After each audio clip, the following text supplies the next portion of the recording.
All right. Good evening, everybody. Welcome to Comics Asylum Live with Stephen J. And we have a special guest. Welcome to the Asylum, Jeffrey. How you doing? Doing awesome. How are y'all tonight? Not too bad, not too bad. So we'll start with you, Jeffrey, because you're our esteemed guest. How's your week been? It's been a week. It's been really busy. Doing a lot of things. So I'm part of the Washington Area Film Critics Association, Sweet. and we just finished doing our voting for our best of the year, which means the studios are like, here, make sure you watch our stuff so you get nominated with your short attention spans, and you can put this down for all the categories. So it's been an onslaught of trying to watch movies that haven't come out yet, and that everyone can see in the theaters. Like a bunch of stuff is hitting on Christmas, like it always does. So it's okay. Do I go to this screening? Do I wait and watch it at home? So it's a lot of trying to watch as much as possible. And sometimes it's really hard to do all that. And it's like, all right, I can make it on 3 hours of sleep. And it's Christmas time. So I'm trying to get all my best of the list done for myself, cranking out a few more podcasts and all that fun stuff. So nobody cares. It's just busy stuff. And but that's what's been going on with me. Very good, very good. And Jay, what you been up to? Some big interviews. Well, you know what? Yeah, it's funny you should mention it, right? Like, because yesterday I was on the podcast with Carlos of the Badass Reviews, and of course our good friend JP over at Thundercast Classics, and we actually had the privilege of chatting with Sarah Frazetta. Of course, she runs the Frazetta Girls. She is the one of the principals, and man, have they got a figure that we're going to be talking about tonight? Like, seriously, let's get through from some of the other stuff that happens, but we are definitely going to be talking about the Frazetta Girls and what they're up to, because honestly, it was some crazy things going on with action figures these days. It's absolutely nuts. Excellent. So you know what? Let's hop to what was on the thumbnail. I was going through YouTube and on Blue Sky, and I came across the Invincible Season 3 trailer. And I have to admit, I did not read one issue of Invincible at all. So I'm coming into it as a comic book guy.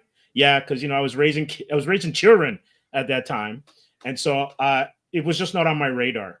But I was introduced to it by Vaughn, who is a friend of the channel and part of Comics Asylum. And it was mayhem. When I was reading it, it was like Kirkman and Otley it was stuff that you had never seen before. The Boys, was a contemporary. And I guess when it comes to like the gore factor, they're kind of close. But when I'm probably going to get this wrong, when the Viltrumites are having their all-out war, it's not sanitized at all. No. At all. I think Invisible came out first, didn't it? I think it was in the late 90s, wasn't it? Or was it? It's possible. I'm not quite sure. Yeah, because I remember at the time when it was announced, I was like, okay, this is not fair. This is just my opinion.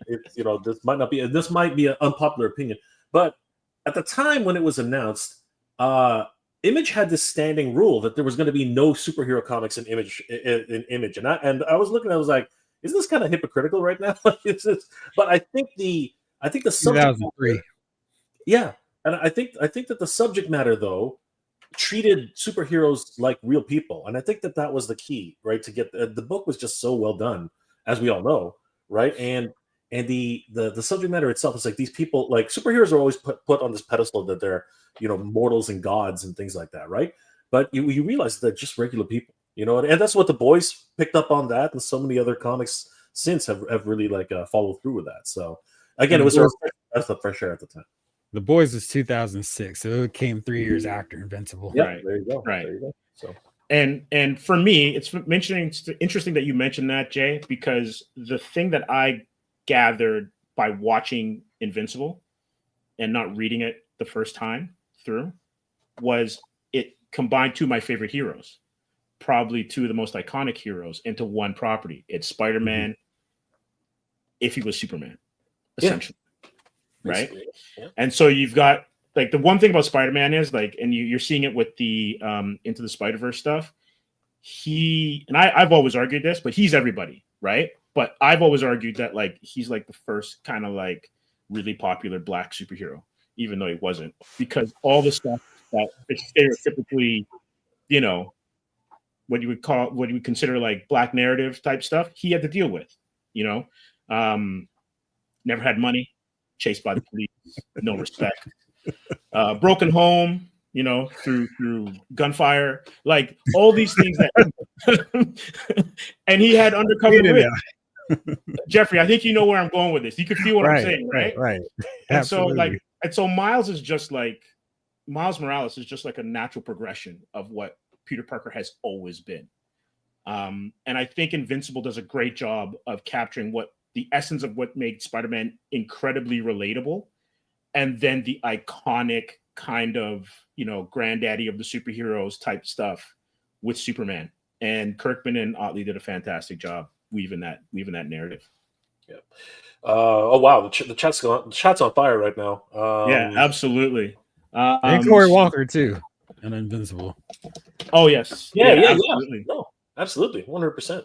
Absolutely. So let's go with Pedro. Pedro says, "Hello all," and you know it's December, so the Mariah Carey icon is absolutely appropriate. For all sure. I want for Christmas. Maybe it's just a bit too revealing there, but I think it falls in line with what we're doing right now. Yeah. So it's all. I think Nick Cannon's still in that category too, because I think he wants her back, but I could be completely wrong. Frank Rivera, hello everyone, let's go. Nerd with a suit, I'm back chilling. Before back to playing Indiana Jones. I heard that's a great game. I heard it's a great game. Oh my god! I've seen it. It looks great, and just waiting to hear what it's like. Chubby Teddy Monster Productions, guys. What is the deal with Power Princess, dude? I want to finish Void. You're gonna have to fill me in on that because that went straight over my head. Marvel Legends, Build-A-Figure, Void, and it seems like some of the 2024 waves had one figure that was like, yeah, you're not going to get this one. All the rest of them, you know, you can hang around, wait like I did on Black Friday. I cleaned up and got most of the Build-A-Figure Zabu wave for $15. I was happy about that. Cable was the one on that wave. It was like, good luck. You're going to have to pay $55. Yeah, Power Princess. Yeah, Power Princess was the one. And she was a real oddity because back last year, 2022, you could just kick back and go, oh, I'll see him later. Oh, wow. Ollie's is giving away figures for $10, giving away. And Ross has these figures for $8. So everybody's who waited, you know, it's a figure Russian roulette thing. Now, granted, it's not always going to work, but Power Princess was this is not going to work. You're going to have to pay upwards of $100 to get this figure. And what happened? A lot of people were like, oh, she'll work fine for my custom 6-inch scale Wonder Woman because McFarlane's doing 7-inch. So everybody grabbed her, some to complete the Squadron Supreme and others to just simply make a Wonder Woman. And so she's hard to find. And of course, as part of a Build-A-Figure wave, if you're missing a figure, you can't complete a Build-A-Figure. So they've re-released Cable, or they have him coming back out. So if you've missed him earlier, you get another crack. Power Princess has not been resolicited for another crack to finish the Void and just complete your Squadron Supreme. So that's what's going on there. Yeah, and you know, Jeff, you along with some other toy tubers are probably gonna get the scapegoat for what's happening with Hasbro right now, because everybody who's been reporting on like Ollie's and all these clearances and I think Hasbro's gonna look for some scapegoats pretty soon. They're gonna say it was the two toy tubers' fault. It was all them guys waiting, telling people to wait for clearances. It was Jeffrey's fault. It was that $25 price hike. That's what did it. That's what I had no problem paying $20 every other month, and they decided let's shoot it up to 25. I was like, no. Yeah, it got worse up here. An average Marvel Legends figure up here is $35 if you're lucky. $40 here Canadian usually. Don't forget our tax. Don't forget our tax. Oh, but apparently, thanks to our oh so smart prime minister, we're gonna get taxes off for the next 2 months, which is a stupid idea because it's just throwing everything into chaos. How the hell do you fix that in your tax? Like accountants are gonna have the worst time this year. It's gonna be the absolute mess. But anyway, I digress. Let's not get into that. We're not supposed to be talking about this. We'll hit a few more comments, and then we'll get into the trailer. So Daydreamer, yo, Lila got 2 Jinx figs. Thanks for the link. Everyone, please collect in good health. Thanks, Daydreamer. Chubby Teddy Monster Productions. Hello, everyone. What's going on, the nerd with the suit. Some people say the show is actually better than the source material. So I will say that Vaughn, who has read the entire run, he says obviously he loves the book, but he says the cartoon, the show is fantastic. Like, it's one of the best adaptations ever. So I think for me, we're gonna get to a comment, the next one, where it's like, dude, read Invincible. I hear you loud and clear. So at some point I will, but I think that they're kind of hitting all of the high points of the run and giving you an abridged version without cheating you from what it seems so far of too much of the good stuff. Now, Jeffrey, you could chime in and say yay or nay. So I was actually able to read the entire run before the show. And I love Invincible. It is one of those properties. It's like, oh, wow. Somebody beside DC and Marvel can put together an excellent comic book series. And I think it really works so well because it has an ending. And it has an ending. You know, there's no, oh, here's a new writer, and I'm gonna do totally everything different and change up everything you thought you knew about these characters. I want to deconstruct. It's none of that. It's just Kirkman's vision with those characters the whole way through. And it's awesome because you don't have to deal with that foolishness that you would see if another writer gets onto it or several other writers. It's just his. And I think what the show is doing so great, first and foremost, is they're adapting the source material. And it's like, whoa, this is crazy. Who would have thought adapting something from a comic book just straight up and not changing it would work? And it's working so well. And that next level that your friend Vaughn was mentioning is, you can play whatever playlist. I was about to say CD and date myself, but you can listen to whatever playlist, but actually watching the action unfold with their great soundtrack that they put onto the series and just seeing it animated, it really does take it to like reading and kind of, having your brain process these fights and then actually seeing it play out on the screen is so cool. And I just think they've done an amazing job with it. In every comic book based thing, if they're going to adapt something, should do that. And just don't overthink it. Just do what's already been done. There's a fan base just willing to take it in. And I think people who read Invincible won't complain about it because they're doing the source material and they're doing a great job of it. And they've got so much more to go. We're heading to season 3, but it's so much more Invincible that they can just keep doing as long as they keep doing what they've been doing so far. And a show has made it when it starts to become several memes. The one where Omni-Man has pummeled Mark to a pulp, right? That was showing up quite a bit. It's not just a meme. It's become part of the lexicon. Oh, and definitely. as well, it's transitioned into multiple things. Like Mortal Kombat has Omni-Man. You know what I mean? And he does that thing where that's the subway thing. As one of his finishing moves. It's crazy. So that's a nasty finishing move. Good Lord. Absolutely.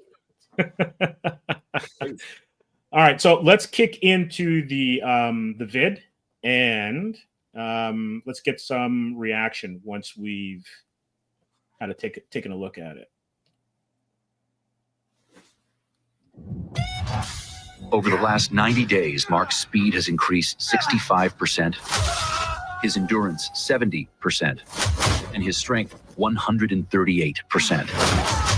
Fuck me! Way to make a fellow superhero feel inadequate. Glad it's not leg day. You feel like trying out those new muscles of yours? Sir, we have intense geological events all over the country.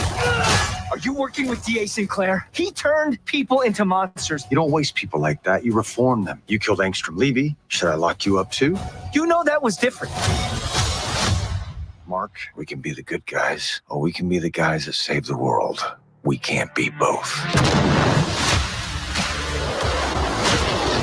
Kid Omni-Man is here! He told me the O was for Oliver. Cecil, I can never trust you with either Mark or Oliver's lives, no matter what. Ouch. Oliver! Oliver. You gotta look out for other people. You guys are in big trouble. Oh, you want to call for help? Too bad. You're outnumbered and outclassed. And out of luck. And now I say something. With you on our side, we can win this war. I'm not on anyone's side. I disgraced my people. So help me, Mark, and whatever that other kid's name is, stop the Empire. What are you hiding in here? The White Room is for my protection. Protection from what? From you, Mark.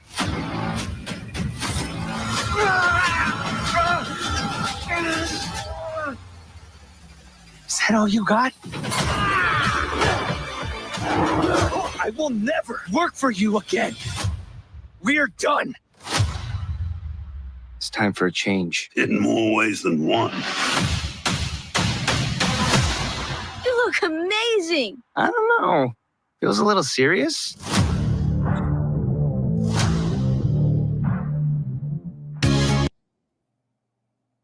So that looked pretty good. Yeah, great stuff. It's really crazy how one of the great things about Invincible, which is it's always been an amazing series, is how they dive deep into the repercussions of being a superhero, right? And the type of morality that surrounds it. I mean, in the last season, someone who could spoilers ahead, jeez Louise, a person who could shift between multiverses, right, became his biggest threat, right? And when it finally came down to it, Mark had to choose between his family and what his I guess moral implications, right? His actual where does his again, it's that question that every single superhero comes to the point of: where do you cross the line, right? Where do you decide that this person is worth ending versus this person? Like that's actually what Cecil said too, right? Like some of us, like some people get put down, some people get rehabilitated, some people get reacclimated to society, right? I don't think Mark was really given that choice in a lot of ways. You know what I mean? Like, what would any of us do if your mother and your brother are that kind of situation? What would you do, right? What would happen?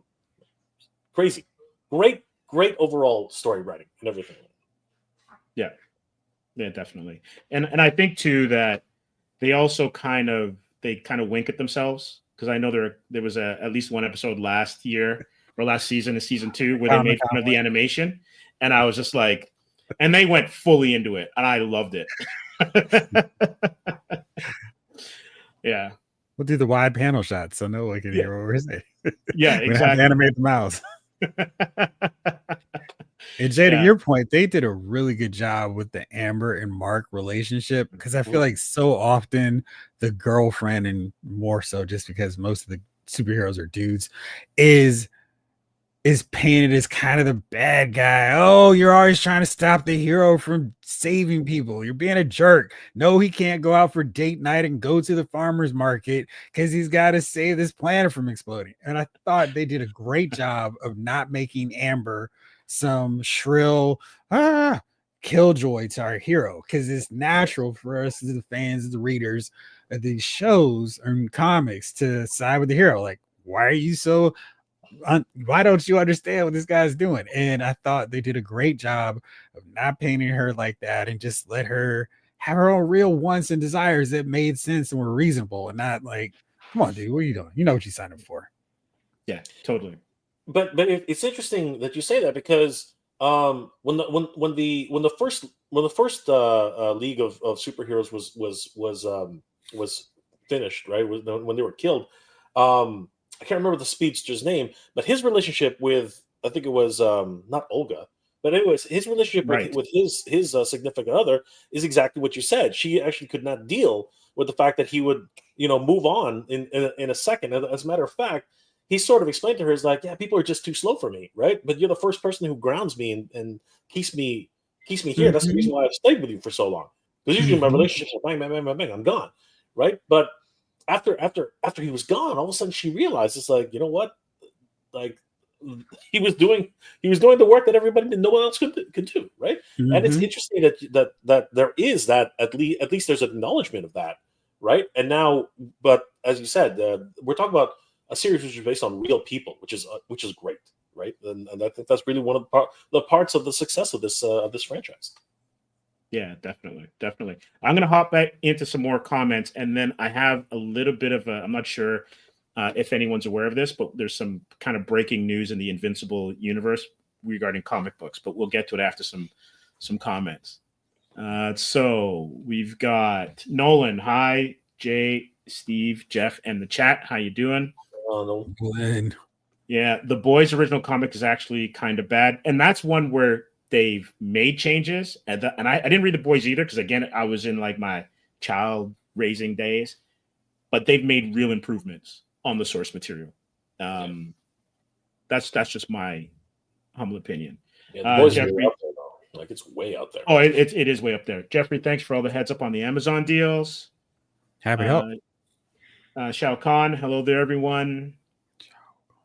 Nolan is getting a hi to Nolan and a hi to Kenzo. Hello, yay, comic night. Nerd with the suit. The Boys and Invincible, both good shows, and is proof that a deconstruction of Superman is easier to get past when it's not Superman. Hello.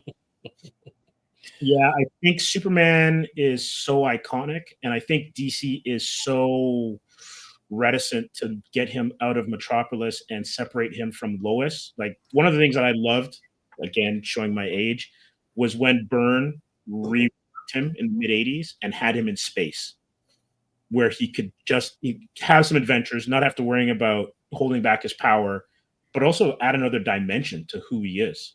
That's just me personally. And because he's so iconic, all these deconstructions, there's enough that kind of anchors you to Superman, but allows you to tell different stories that you're not allowed to tell with Superman. Hey Steve, did you read much of the DC Rebirth Superman where Tomasi and Jurgens were writing? And I read some of it, and then into the New 52. I read bits of all of that kind of stuff.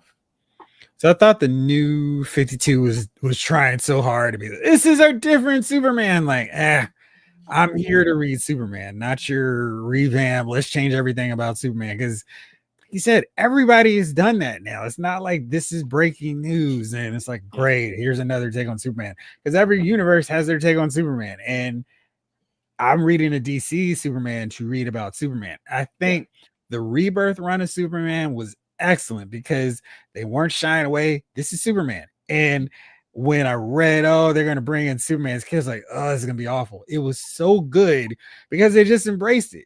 And it was like, yeah, this is how Superman and Lois would be if they were parents. And it was so well done because, like, yes, this makes sense from everything we read with these characters all this time. And I think that was the way they could evolve and do something different without it just feeling like, oh, you guys are just doing something different. Oh, he's got electrical powers. He's got a mullet. That felt like, this is cool. This is something that made sense. And I'm still so salty at Brian Michael Bendis for, let me age him up. And he just ruined everything that was so good about that Rebirth run of Superman. You know, it's kind of interesting because you'd mentioned that Invincible has an end, right? Mm-hmm. And that's my beef kind of with comics in general. Like, don't get me wrong, I love continuity. I love long form storytelling. But when you have a character that's been around for 80 years, or someone like Spidey who's been around for over, like, I guess, approaching 60 now, if not over 60, you can't Charlie Brown them. You have to have them get out of public school or whatever that time frame there is. Because if you bring in someone like Miles, I'll just use Spider-Man as an example and then switch back to Superman. If Miles Morales comes in and Spider-Man's now the mentor, but he still is Hard Luck Parker, there's no difference between the two. Like, Miles, like, so what, right? Like, that was the thing with Kid Flash and Wally, and Barry. They were different Flashes. Same power set, different Flashes. And the fact that the Superman, the latest one with, I think his name's Tyler Hodgkin, the latest series where he's got the two kids and he's an adult. He's a big adult. Like, that shows the growth of the characters. And you can then enjoy, and not only that, it's kind of nice to see your hero reflected a little bit in your growth as well too. So you see that with Invincible. Mark gets the kid brother, has a level of responsibility. Then, spoiler alert for anyone who like me who hasn't read the series yet, he becomes a dad and he gets married and has different responsibilities than when he was, college aged Mark. And I think that kind of arc is what comics misses. Because think about it. How often can Batman put the Joker in jail before the rest of the Justice League goes, bro, what are you doing? Yeah. It's an interesting thing with Marvel and DC's fear of letting characters die for real. You know what I mean? And Jay, don't go there, because that's a new number one coming after they die. that's the thing, right? Like that's what I'm trying to say, right? But it's different now than it was back then, because back when, like, I think we all all of us in our generation, we've seen Superman just stay the same age perpetually for the last 35 years. And finally, now that they're multiverses, all of a sudden it's okay to kill them off, like in this universe or that universe or whatever, and reboot them as you feel fit, right? It's weird that way. But I agree with you. Like, Mayday Parker right now in Miles Morales and Into the Spider-Verse, it's a nice look at how would Peter Parker be as a father. You know what I mean? How like, what was his relationship with Mary Jane? It was rocky. They had a divorce. They had a separation. You know what I mean? It was really cool to see, again, putting some real, grounded ideas that these are real people. They have real problems. Not to say that Peter Parker, just like a lot of us, was probably the most relatable superhero, because he did have real problems, right? But now he's growing up exactly the way you said, right? And it's really cool to see that as we are basically the superheroes are finally growing up the way we grew up. And it's funny, Jay, that you're saying that, because there's obviously the 616 universe for anyone who's like deep in the comics, and that Peter Parker just seems to be stuck. But they have the Ultimate Universe where he's got a beard, he's older, he's got the family life. He and MJ can actually be together. There's no editorial kind of meddling, and that comic is one of the best comics of 2024. I think it came out this year. And you're right. You're not stuck in a certain time frame where the character actually has no personal growth. And you can tell different stories. Because when you think about it, what's Spider-Man on? Like almost issue 700, Amazing Spider-Man? You got 700 issues you can go back and read of young Spidey. Let's get some other stories. Yeah, well, totally. I totally agree with that. I feel like I'm the dissenting voice in this, because I think, come on, bring it on. The great thing with comic books is when it works, not like a Bendis situation where a writer comes in and I am nuke bombing everything that happened because I want to do this. Like, I want to make my square peg fit into this triangle. It doesn't work when you do it that way. But I think if you get like somebody on a new title, and I mean, geez, X-Men was floundering until Chris Claremont came in and he was like, here's how it's going to be for 16 years. And, Fabian Nicieza, did I say it right? All right, great. Yep. He came through, Scott Lobdell. And at the time, I was like, this isn't Chris Claremont. But I'm really like, oh, that stuff was really cool because they were doing different stuff than what Chris Claremont was doing. And I think these books can still, based on the strength of the characters, they don't have to be like me. I kind of like the comfort food of, yeah, I'm seeing a lot more gray, but Cyclops is still rocking that brown hair and he's not getting male pattern baldness. That's cool. Keep him frozen in time. I am looking at myself in the mirror and go, gosh, I look so much different from 16 years ago. But right. Chris Claremont, Dave Cockrum, and John Byrne Cyclops, he's the same. He may have a little 5 o'clock shadow. He hadn't shaved, but I dig that. It's really contingent on the editorials, hiring writers who have good visions. Like when Grant Morrison came on X-Men, and it was like, yeah, do something different. Morrison said, bet. And then Marvel's like, oh, whoa, we didn't want you to do this. This is way too different. Let's reel all this back in. But I really like that Morrison era, because Morrison said, I am not going to make these X-Men look like mutants. They're going to look like the freaks that they say they are when they're whining Rogue's like, oh, poor me. Goodness gracious. Nobody. I'm like, yeah, but you still look like a supermodel. Whatever. And Cyclops, oh, if I take these glasses off, it's going to be. But Morrison and all his writer or all his different artists, they were having people running around with just no skin, just crazy stuff. Beat. And they didn't look like supermodels. It was awesome. And then and of course, when they have bad writers, it's let's skip this. And I will leave an X-Men book when they kill off Cyclops or do something terrible. Like, yeah, I'm out for a while. Yeah, yeah. But when we get like what we got where the Utopia era, yeah, Cyclops is uniting all the X-Men. They're in San Francisco now. They're not at the mansion, and everybody who's a mutant is hanging out now, following Cyclops' lead. That's really cool and refreshing. And then when they do something dumb and let's blow it up because Civil War works so well with the rest of the Marvel universe, we can do the same thing with X-Men.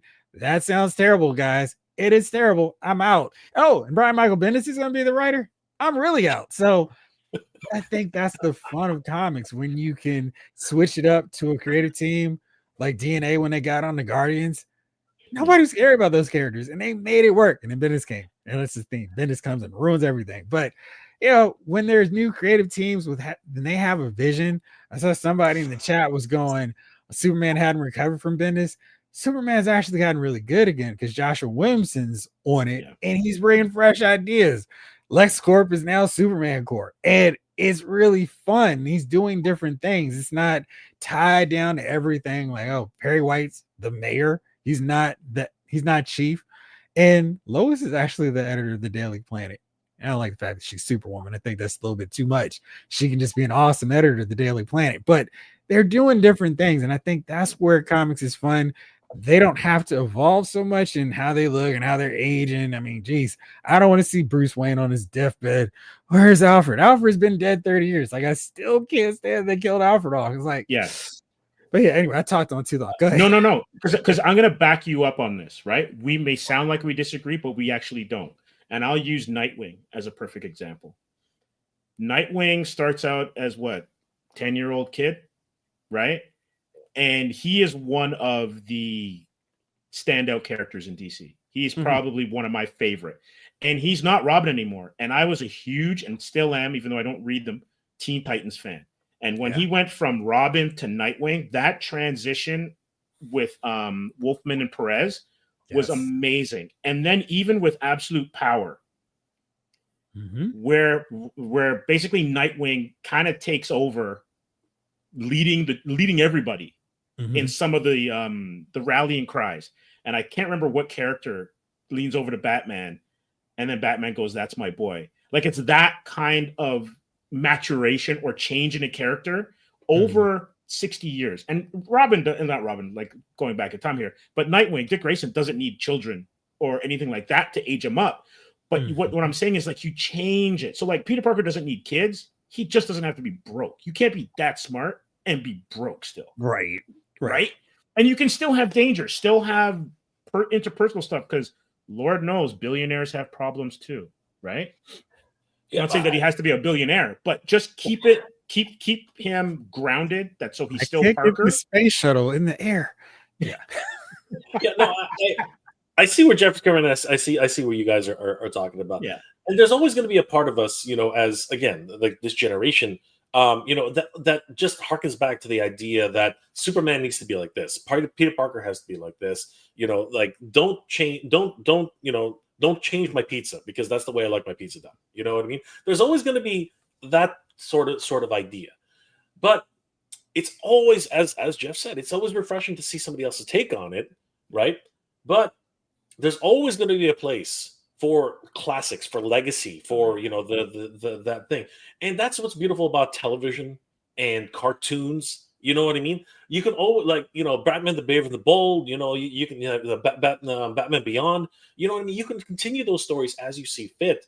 And those stories actually will never disappear, because one great thing about American comic book companies is they like to hold on to their IPs. So basically, they will hold on to these things until they go into public domain, and that's basically what's everyone's in the industry's fear is, because Steamboat Mickey is pretty much out there right now. He's paddling boats. He's freaking, having relationships with supermodels now. You know what I mean? Like he's gonna do whatever he's gonna do, and eventually, Bob Kane's Batman is gonna start swinging around town tomorrow. Doing whatever anybody wants him to do, right? And at that point, people are allowed to do whatever they. And you know what? You can always keep that, right?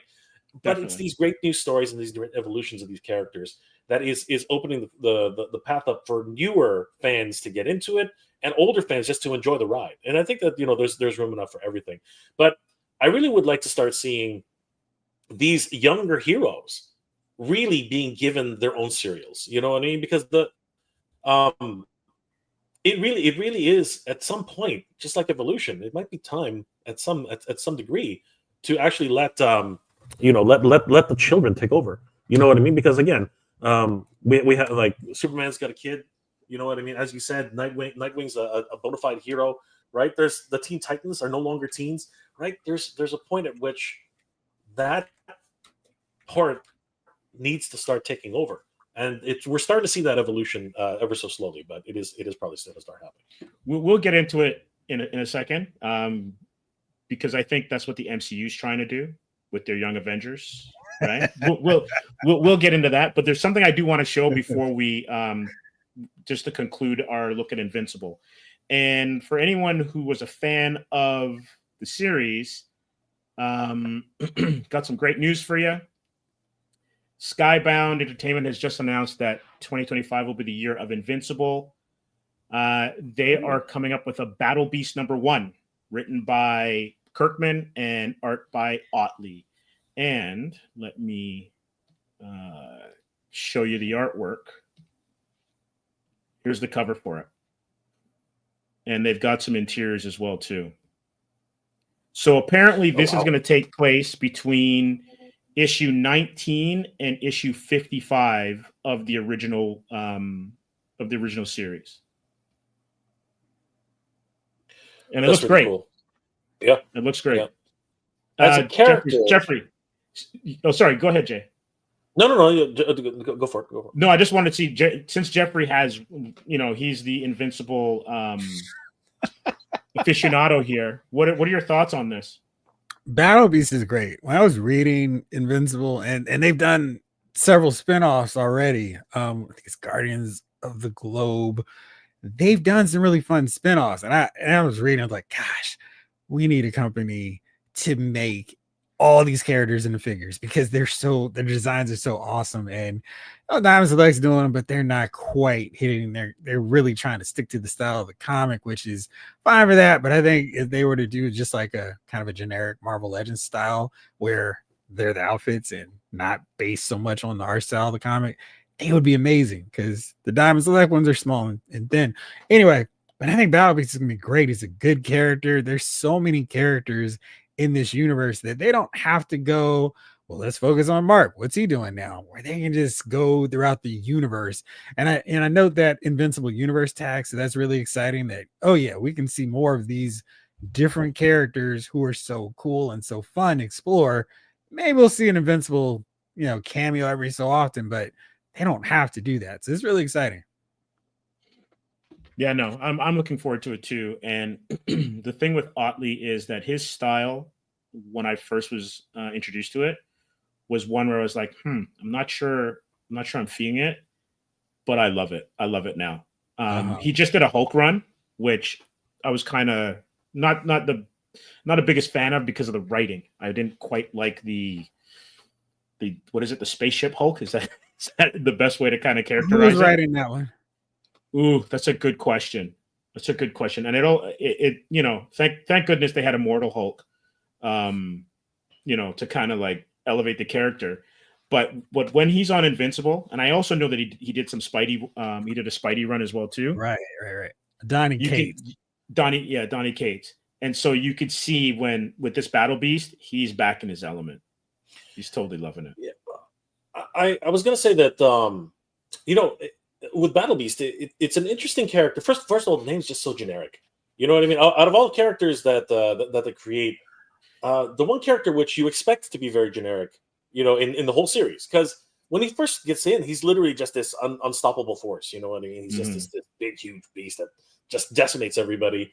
And later on, his epic battle with one of the greatest of the Viltrumites, that takes its toll too, right? And as to a certain degree.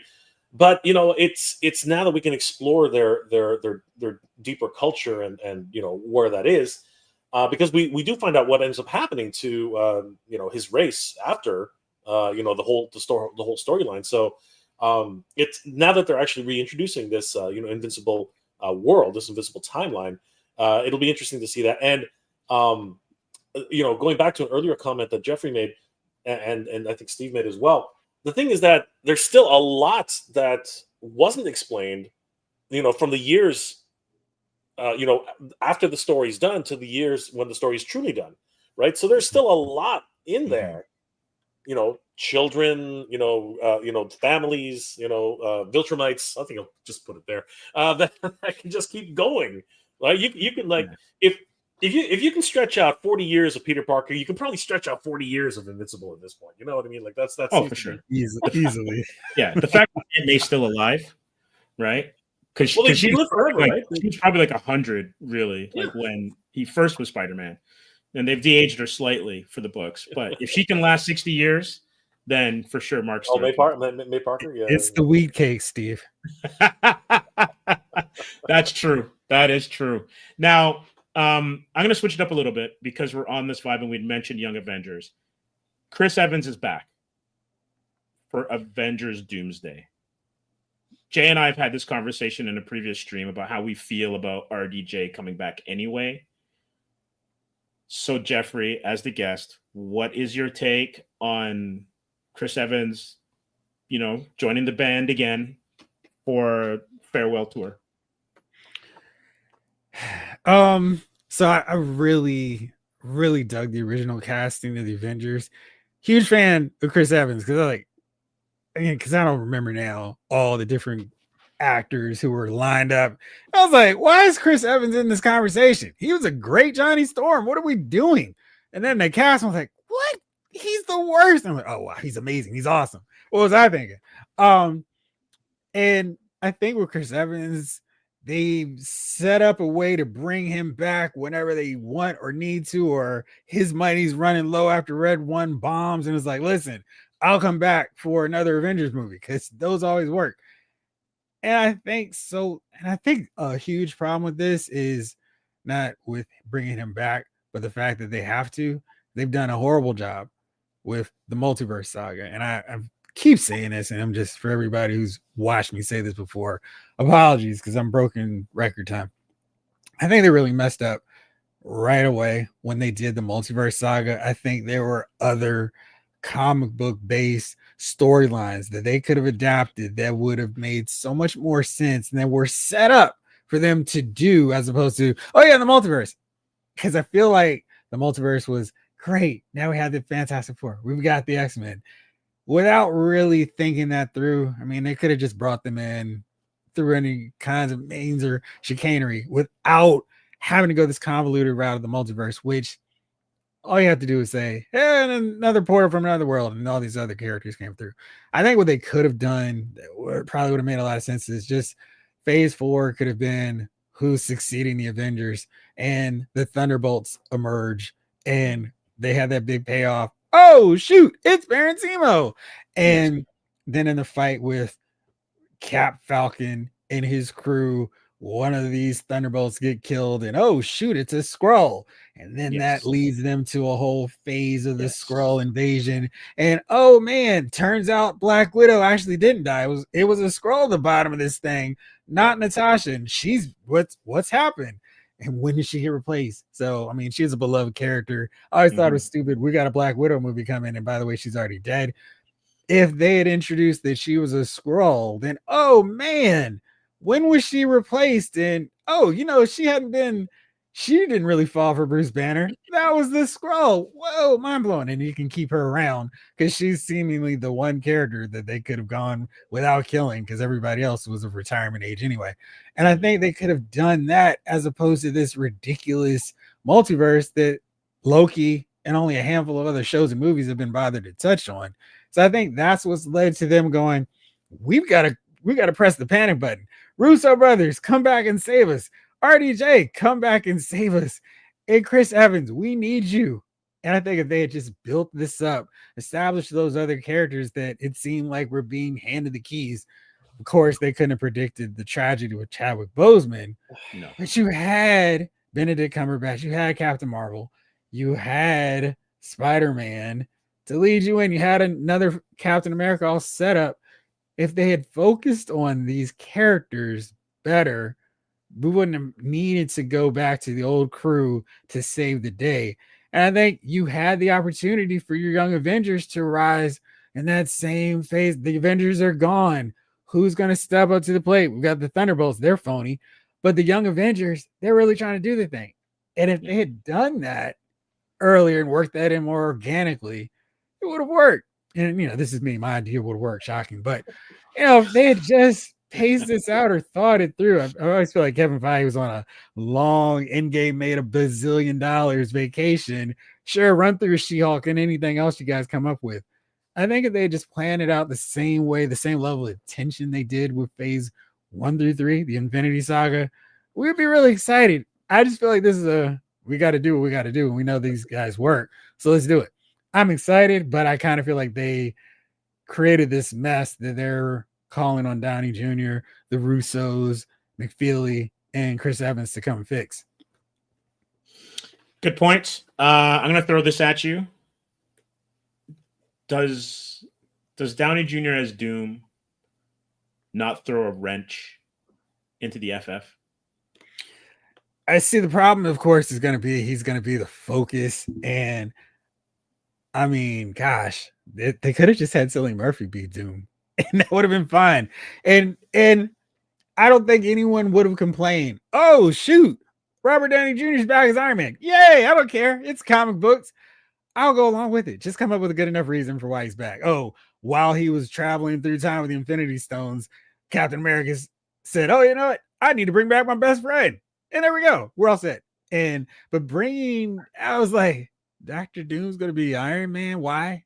I mean, there's so many different ways you could have brought Robert Downey Jr. back into the fold. Because of who's involved with it, I'm giving them a chance to mess it up. Based on the strength of the rest of the multiverse, that saga, I'm like, it sounds terrible. But I think the Russos, McFeely, aren't going to mess it up to the point where I need to press the panic button. But I do think that you could have just brought him back as Iron Man. Nobody would complain about that. Yeah, I totally agree. I think because I'm a pretty big FF fan, and Reed and Doom's history is so intertwined. Mm-hmm. I'm going to be watching this whole movie kind of with a Spockian eyebrow. Yeah. It'd be like, you better show me. You better show me. Right. Exactly. Right? Because if they don't pull it off, to me, it's going to ruin FF. Like you said, the Russos, let's see. Because, I think Winter Soldier is my fave out of all the MCU. So I'll give them the benefit of the doubt, RDJ. But Jay, what do you say, Jay? I often wonder multiple times over that they should have focus groups before they start fucking writing. They're making these big announcements. Yeah. Go ahead and announce it. It's okay. Go ahead, announce whatever the hell you want. You have a timeline. Because again, they announce the timelines 10 years in advance. You know what I mean? You've got a timeline. You've got an idea. Great, that's awesome. But you know what? How about you bring in a focus group ahead of time of freaking comic book fans who have been reading this crap for the last 45 years, and then all of a sudden, while you're freaking doing your little powwow, your little script readings and everything like that, all of a sudden, one of the freaking comic book guys is going to say, actually, right? He's going to raise his hand and he's going to freaking do the actually, and they're going to remind you. It's like, yeah, if you try to do that, that's stupid because this and this and this and this and this and this and that. And you can actually you can fix this by doing that. It would be exactly what in 10 minutes, what freaking Jeffrey said, make them all fucking scrolls, right? Yeah. Make them all scrolls. That way they can all die and they can all have their little relationships and scrolls fall in love. right? And they do this thing, right? And Natasha could be in one of those freaking mind cubes, which will transmit their thoughts into the other brains, and they can still have those thoughts and say, "Oh shit, I did this," and I can't believe I helped. Let them have that existential crisis where they're like, "I can't believe I was part of this, and they used me," and blah blah blah. And let that be a story arc on a TV series, and then let them come back for a movie, and boom, you got a decent story, right? But no, instead they write the whole thing. Then they have a focus group. Then they realize, oh crap, this movie needs a reshoot. This movie needs to be I need a new director. And it's like, oh my God, $2 billion later, they're like, okay, this is a disaster, right? Instead of literally saving some money, like having an afternoon, feed everybody, bring in a couple sandwiches, have a couple of freaking the most hardcore, freaking comic book fans in the world, just sit them down and say, you know what? Oh, and make sure that everybody gets a voice. You know what I mean? Like get some fans from South America, get some fans from Japan. Bring in everybody. You already spent $3 billion on these movies anyway. What's a few $100,000 just to bring in fans from everywhere, just to kind of get look, Jeffery. Jay, I have notes. I have notes and notes here. That's what I'd be doing. And I would have a really quick hourly rate because I here's everything in 40 minutes. Do this, we'll be okay for 10 more years of movies. And and if you guys validate, great. You got there. Just give the fans some credit. We're not stupid, okay? You can't. That's what's so crazy with this, because for the Infinity Saga, I feel like even the most hardcore Marvel fan was like, I wouldn't have done that, but okay. Like for me, I was so I rewatched Avengers: Earth's Mightiest Heroes, and I feel like that is such a great show because they just go with the comic book. And they don't try to reinvent things. They have Hank Pym, they have Wasp as founding members of the Avengers. And it's great. We got Giant Man and he's insecure, but they're not sledging you over the head like, oh, he's so insecure. It's like, yeah, I'm not as tough as Thor, Iron Man, and Hulk. Let me make myself bigger. And it's so great. It's an awesome dynamic. And then that plays through, and they did Black Panther. It's like, you watch that show, it's like, yeah, that's the best this character's been done.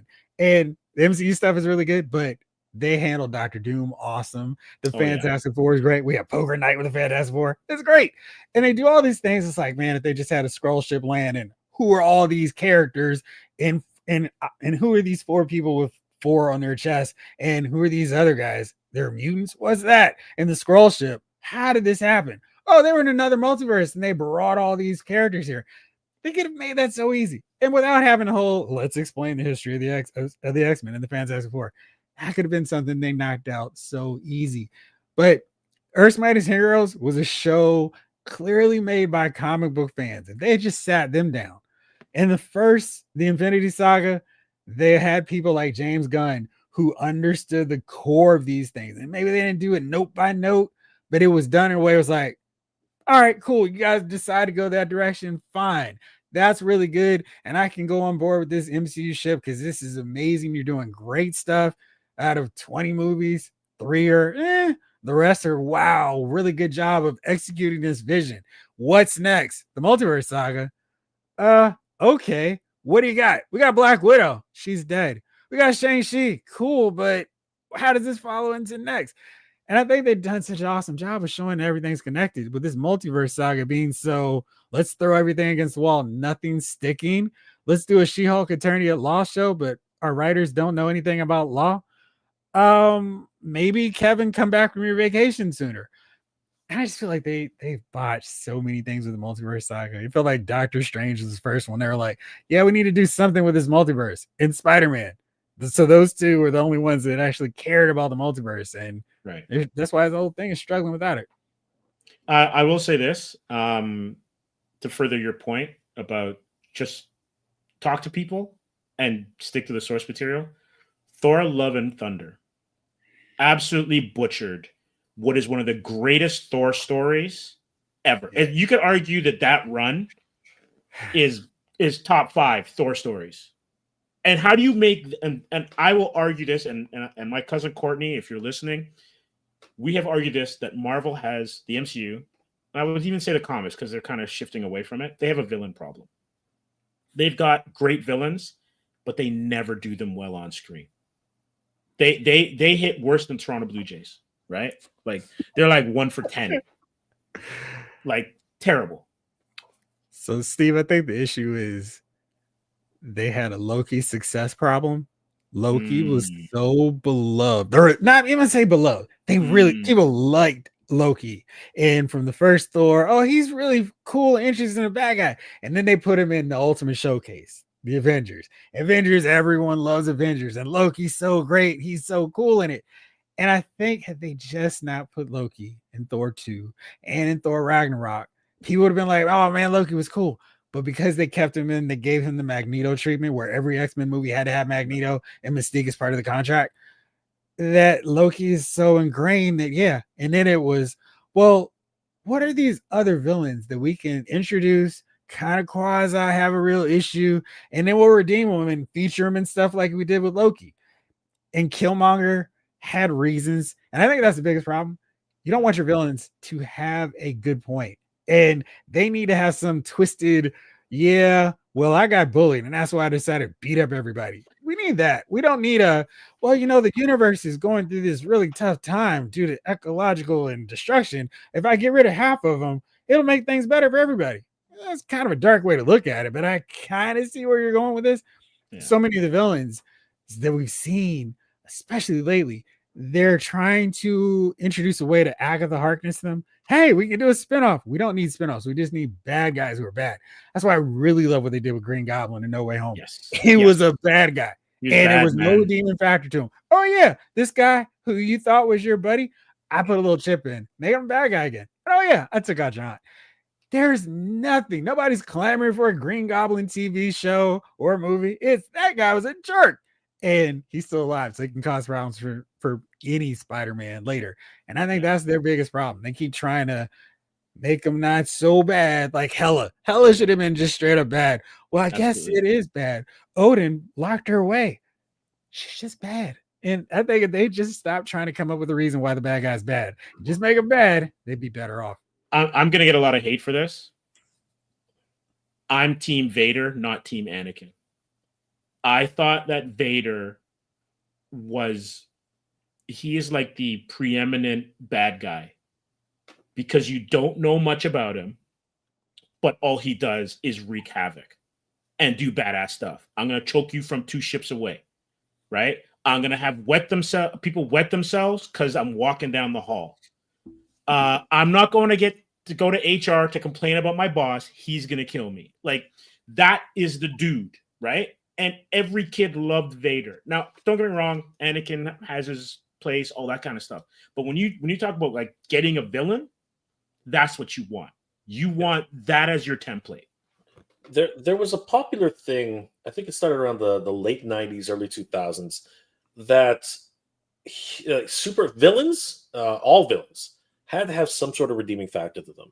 And it's kind of ridiculous if you really think about it. Like, I'm gonna go into the Master Universe right now. Okay, so if anybody, like, for those of you who watched Revelations and Revolution,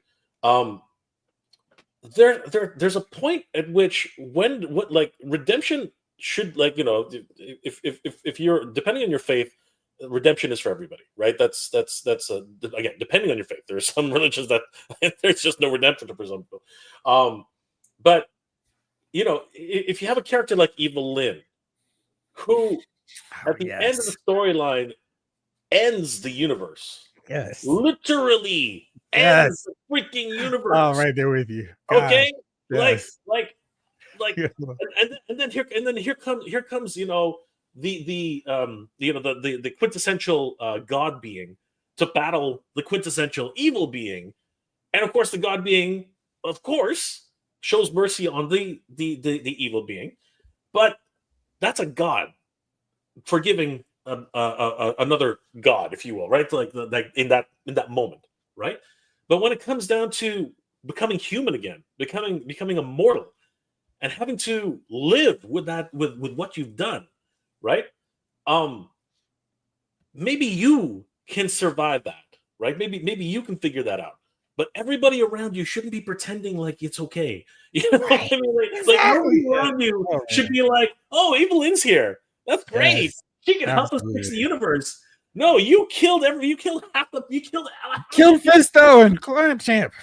freaking you killed half the people here. You killed everybody. Like, you know what I mean? It's like and that was what was great about Thanos. What they wrote Thanos so well, because with Thanos, yes, he's maniacal. Yes, he's freaking. He truly believes in what he believes in, but he's unrelenting. He doesn't actually have. He was willing to kill his own. You know, like killing Gamora showed just how far he was willing to take this. Something he truly cared about, right? But to him, the ends justified the means. And even after he finished his work, like he was ready to die. You know what I mean? He said, "Yes, I've done terrible things. I deserve this." Right? That is, and he says it to himself. He said that is destiny being fulfilled. Right? He literally says, mission. "Yeah, this is what I work for, and that is the end that I deserve." Right? Mm-hmm. That is a villain. That is somebody who's like, "Yeah, this guy." And then you saw his younger self, who had not been tempered by. See, there's a really good look at that. Right. That's a really good look at that. Right. Mm-hmm. There was him when he was younger and absolutely driven and totally towards his like freaking blinders on. Did not have any care in the world. Then he got closer to one of his daughters. He lost so many people in this fight. Right. He had a lot of time to think about that. And then you know what? He started realizing, you know what? There's more to life, but I can't stop. I'm too far into this now to stop. So let's finish the job and let whatever happens. And it happened. And then all of a sudden he's like, yeah, that's what happened. But that Thanos is still around. And then he came and wrecked everybody.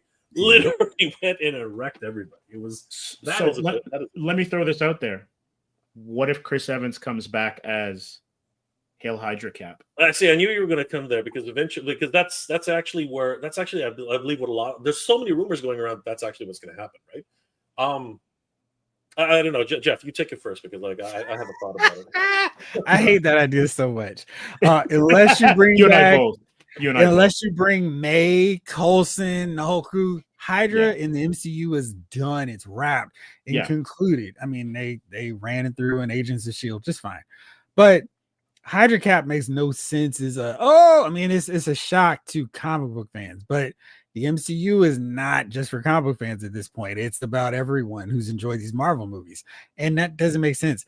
And you also don't need to waste the time doing another, we faked you out. We've already seen Chris Evans. Oh no, it's not Cap, it's Johnny Storm. You can't do it's Cap.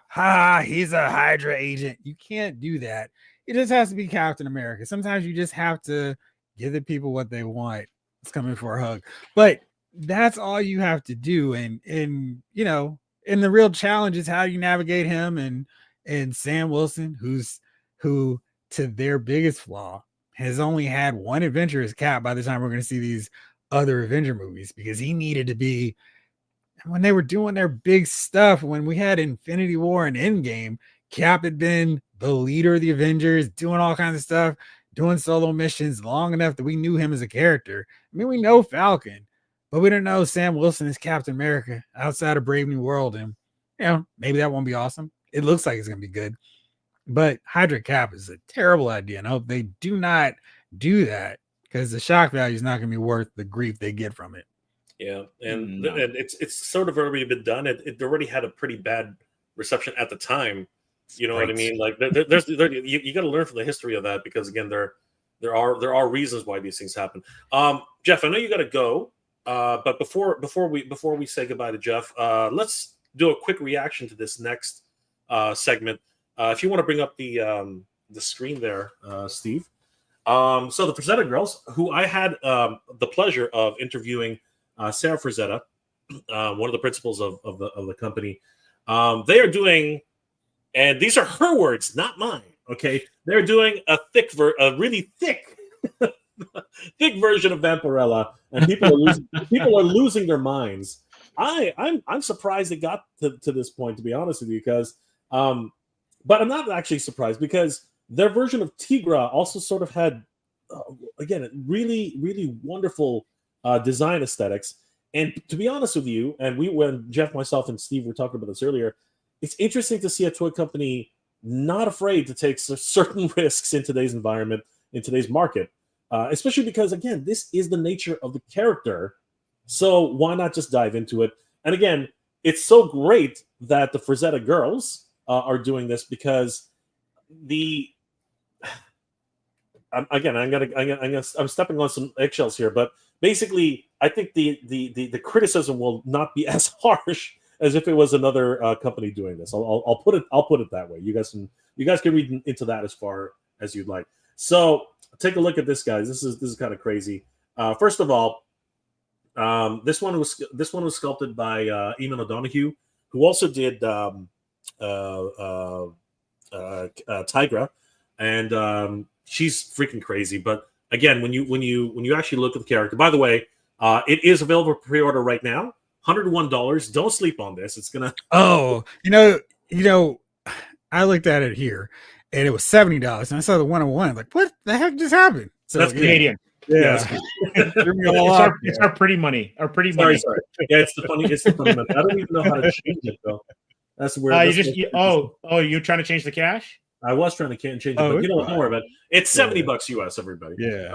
The Canadian funny money, it's 101.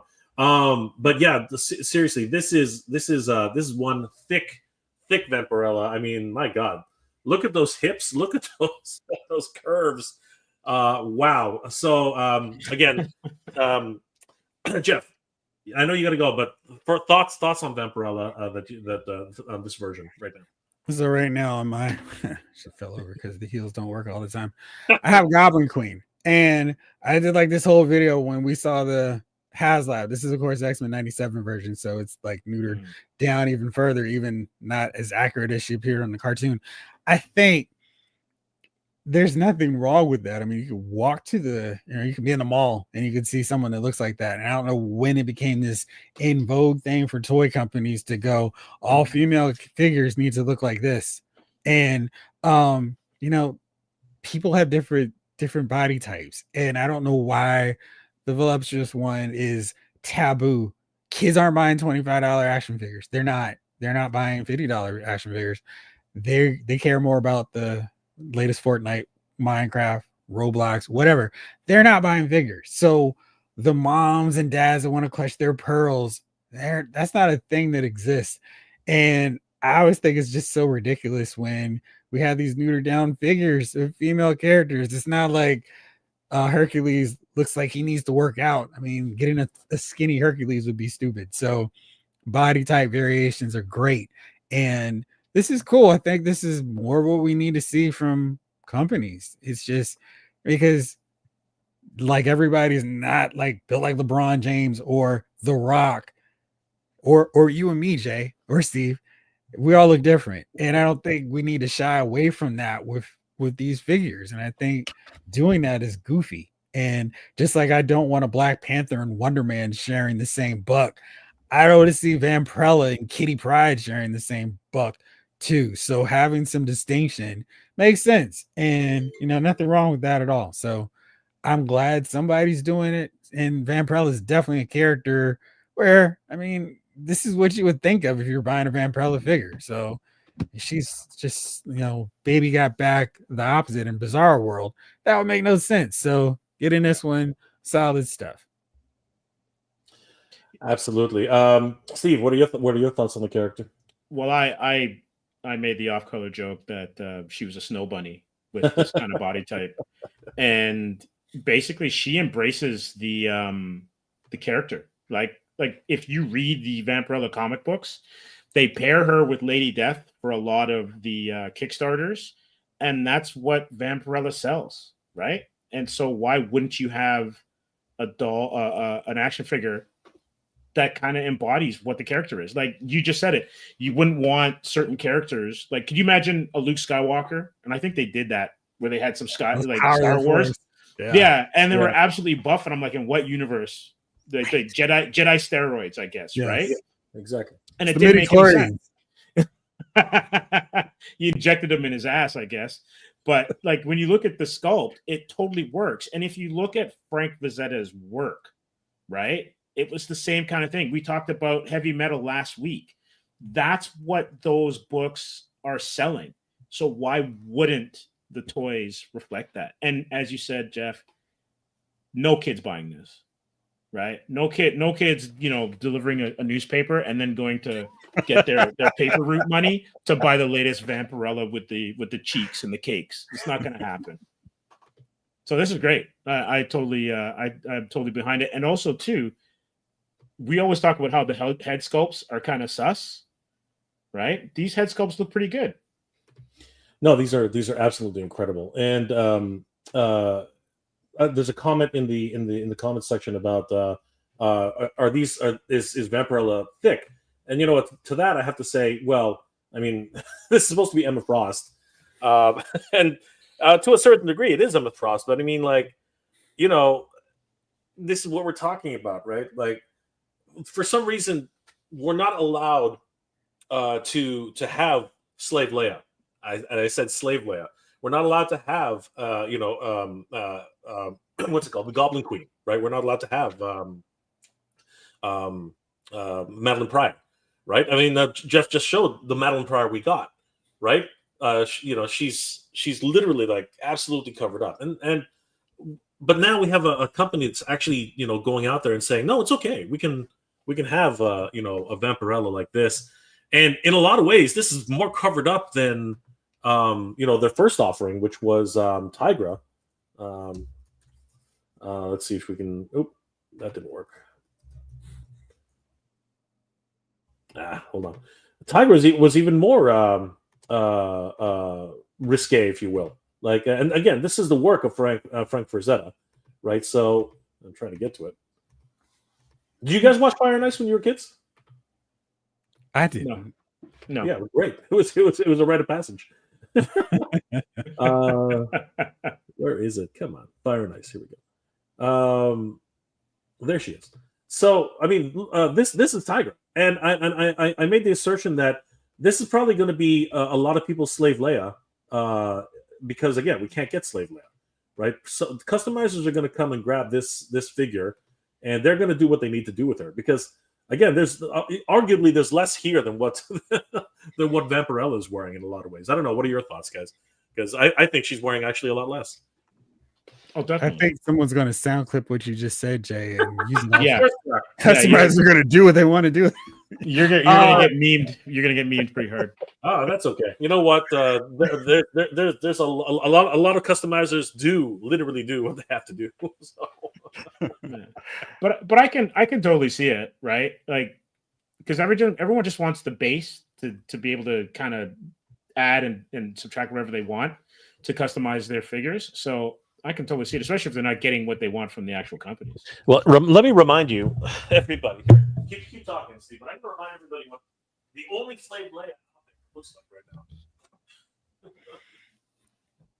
Yeah. Jeff already knows this because I'm making a point to keep saying this. So, if you will, that is a version, if you will. This is possibly a version of Slave Leia, right? Instead of what we got. The only, and this will never be replicated, by the way. So, Steve, you want to bring us back? Steve, you want to bring us back? Hang on a second. Yeah, like that. If you want to drag me over to you, and you can isolate me. Wait, hold on a second. My mouse is not working. There, we'll do that. Yeah, I mean, that's the only Slave Leia we have in 6-inch scale. I had that figure proudly displayed on my Return of the Jedi section. She's desperately in need of an upgrade, and I can guarantee you now that if you bring back the screen, a lot of people are going to upgrade this from using this. Okay, using this, because that is probably what's probably going to happen. I mean, like. Seriously, and again, I applaud the Frazetta girls for taking this step. I mean, it's the human body, for crying out loud. Exactly. It's not a one size fits all kind of thing, and it's just Steve, yeah, we all went to art class. We've all had to draw, the Nude males, nude females. Don't be afraid, okay? It's This is- okay. But this is what you would find on the beach, right? Like Actually, I don't see what the big deal is. you find worse on the beach now. Now you Right? find You know, if anyone's on a beach in Sao Paulo, they're like going, "What's the big deal?" Hey, why is she wearing so much? Yeah, it's so goofy. And yeah, the fact that we have to talk about it is wild because again, kids aren't buying action figures. They tap out the moment they get introduced to a video game and a tablet. That's it. They're not going back to get figures. And if we're worried about that, I mean, if you're trying to sell to adults are like, come on, what are you talking about? So weird. Yeah, they like that, and even the expression on Leia, on Slave Leia, I was like, who approved that? It was like she was being asked a question, like, huh? What? Well, Java, I think this change doesn't. Yeah, oh my god, that was when it was like time for the Black Series to call it because the first series had really great sculpts, but then after that, it was. Whew, I think she was in Series 3 with that terrible Obi-Wan Kenobi that they still haven't replaced yet. But yeah, it was hard, rough times there. at risk of a warning here. I mean, this is a real bathing suit.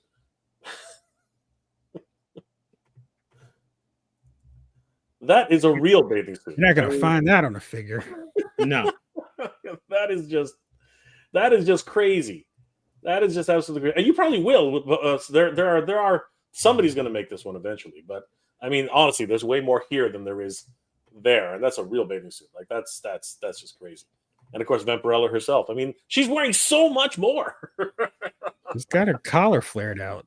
Yeah, it's just absolutely crazy. Popping her collar. But again, that is her costume. That's the character. It is. If you added anything else to her, it would not be authentic. Yeah. If you threw in the cape, but yeah. So yeah. The question of the day: $70. Steve, what are your thoughts? If you're a Vampirella fan, I think order more than one. I think it's great. Like I love the sculpt, the attention to detail, the paint is great. Yeah, I even like the posability. Oh yeah, no, she's amazing. They actually, if you look at this is amazing too. Their articulation point here is actually hidden. Mm-hmm. You can actually like it's only when you actually really like move it around that it really breaks the illusion. But Eamon O'Donoghue has tried very hard to hide all those articulation points because he truly feels that aesthetics are more important than articulation. Which there's arguments to that. There really are. But at the end of the day, he's done something pretty incredible, I think. Jeff, what are your thoughts? $70. If I was a big Vampirella fan, like there's another company that's doing their kind of what is the character that a lot of people are using as an Emma Frost stand-in. And I'm like, yeah, I could definitely see that. So if I dug Vampirella like that, I'd be all over this figure. It's a really nice sculpt. Got enough movement. I mean, she doesn't need to be doing kick flips on people, but she looks great. And yeah. I mean, that's the going rate for this kind of risque figure. So I think that's solid. Yeah. I think it's Coffin Collectibles. Oops. Yeah, I think it's not. I think you're right, Jay. I think you're right. Muerta. It's one of the other ones.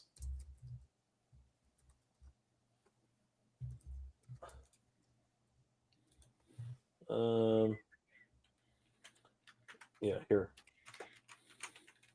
There she is. Yes, Chaotica. Yes. Yeah, Chaotica. Yeah. Oh yeah, for sure. Again, whoa, geez. At the risk of being thing, man, but no, it's exactly it. There are companies now who are being very brave in terms of what they're starting to offer. How is that not Emma Frost? That is basically Emma Frost. Exactly. Just clip the moon, charge away, and there you go. Yeah, that's Emma Frost, man. Lord. Okay. Yeah, and she's got the longer hair too. The actual all the way to the small of her back, right? She's even got the magic circles. So I guess she works, right? It is. I love the way they have the freaking sticker right here. What the heck? This is their own website. Anyway, but yeah, I mean, like this is again, they're trying to match what they saw on Frank Frazetta's work, and Yeah, man, it's crazy what's happening with toys right now. Just absolutely bonkers. I think she's a great figure. I already have Tigra, and she's incredible.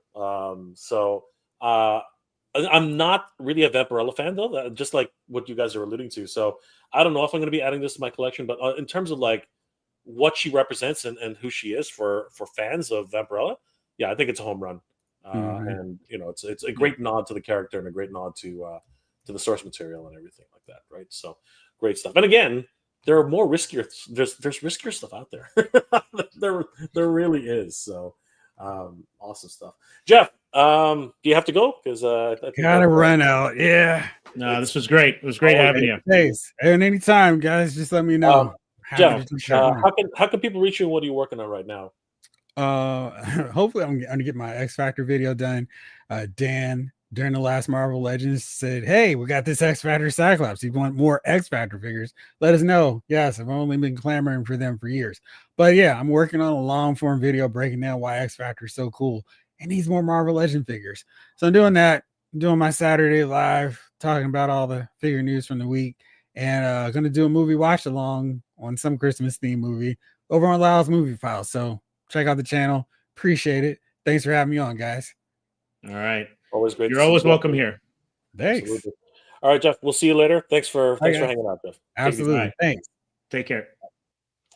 Always great hanging out with Jeffrey of Lyle's Figure Files. Guys, definitely check out Lyle's Figure Files on YouTube and check out Lyle's Movie Files. Apparently, he's got a whole bunch of movie reviews he's got coming up, and that's going to be a lot of fun too. Wow, Steve. Look, I couldn't even keep up with the comments. They were like rapid fire. It was impossible. Thank you guys for all the amazing comments, and yeah, it seems like a couple of you guys were flaming each other, which is fine. Just keeping it civil, guys. So it's always great to see you guys interacting. Good friend of the channel, DFH Studios is in the house. Check Del Morgado himself. Nothing to beat the adult figures that were made years ago, where their clothes came off. I have the whole set. Yeah. Thank you, Del. Always great. And like I said, there are companies out there that are doing a lot of great work. I mean, seriously, come on. We need Steve. We need an upgrade, man. I'm literally I'm gonna get another Tigra. I'm gonna make myself a. I can't lie. That Leia is like she was like in a Seinfeld episode, and she's like, "Why do I have to share screen time with George or something?" Like she's just questioning her existence. Bro, her dude, she's got that. I need you to help me. Please kill me. I mean, Yeah. It's basically please kill me. That's definitely the look that she's got. Oh my God. Now you said you had teased that you had something to share with us. Oh, okay, yeah. And I've seen it, and it's pretty cool. Sure. Well, let me bring up a couple of things since everybody's here on the chat. Thank you, Steve, for worries. Reminding me, because I do forget these things. It's been a couple months, and I've been working on this for quite some time, guys. My good friend Danny Green and myself have been working on a couple of new projects. One of them is a new channel. What the heck? Hold on. There we go. And come on. We're calling the channel That Figures, which actually we might change the name of it, but it was a good idea at the time.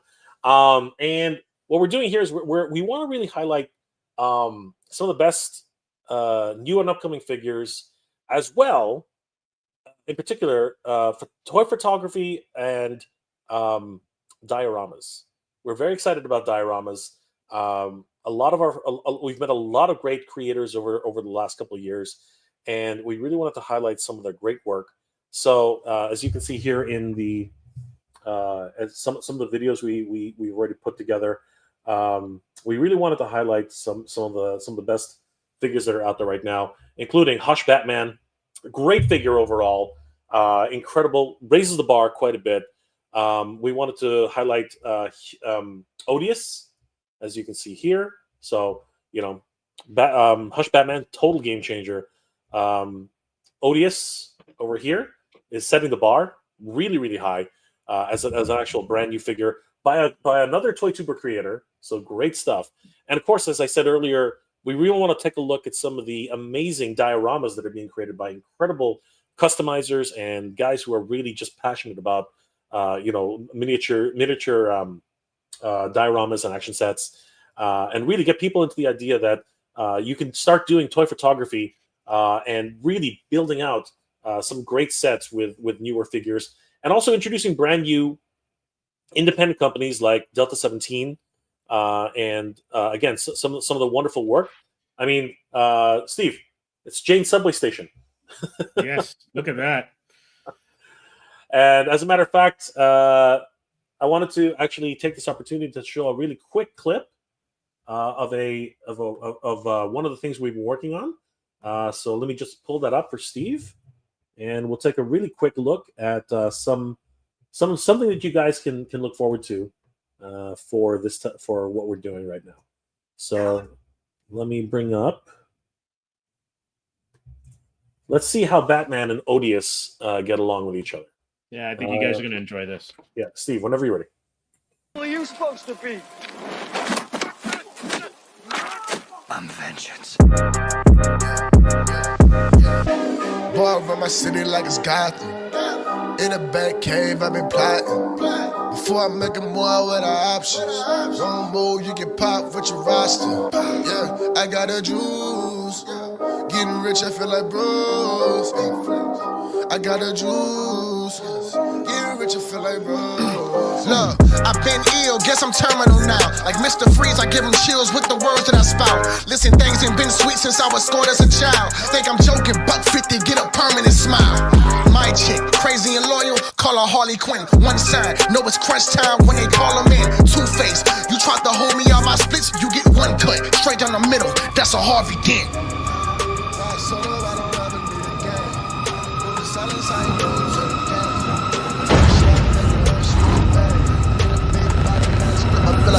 Yeah, I stay cautious, I ain't heard of trust. The ones that you open up to, believe you opened up. Whether it's a hop or the league, I'm prepared for any issue that I see. Tell them what's up, I run my city like it's Gotham. In a back cave, I've been plotting. Before I make a move with the options. Wrong move, you get popped with your watch. I got the juice. Get rich, I feel like Bruce. I got the juice. Get rich, I feel like Bruce. Yo, back pulling hoes, dressed in all black. Bullets couldn't penetrate my suit while I'm out of getting Catwoman acting two-faced. You gon' find out how the tools taste. Put you in a pit, you gon' be getting rich. So that was Batman versus Odious. Two brand new figures. Hush Batman was about a year ago or so. But we really want to highlight some of the great diorama work that's been done, as well as some of the action figures. And here's another video, which I think a lot of you guys will enjoy. This one highlights, let me just remove the other one. Oh, hold on to that. This one actually highlights a brand new action figure O-rings. And these ain't your daddy's G.I. Joes.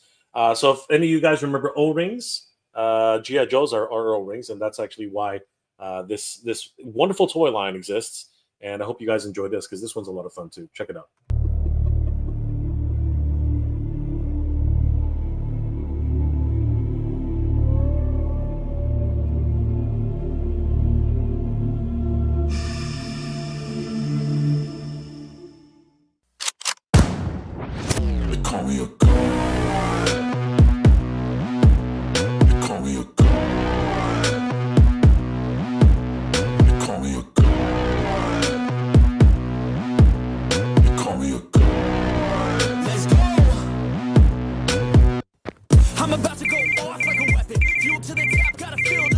Sir,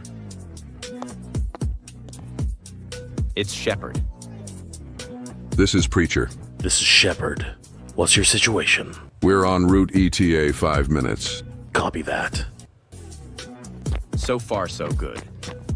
Let's hope it stays that way. I'm playing straight to the bank to collect my payments.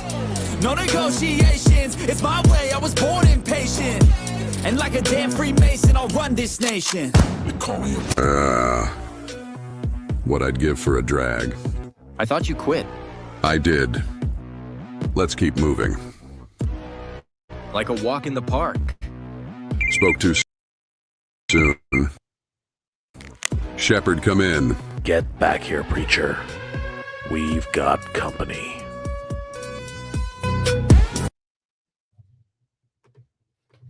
Yeah, we're doing our best to highlight multiple creators and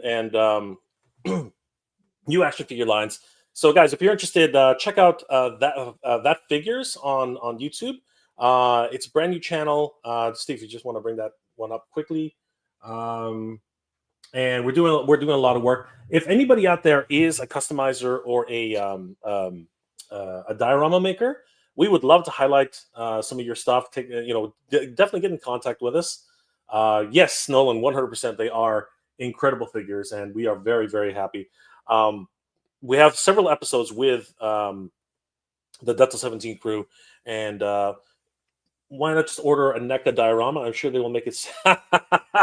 Oh, that is a sick burn, Slambuster Dan. Wow, that's twisting the knife there, brother. Holy crap!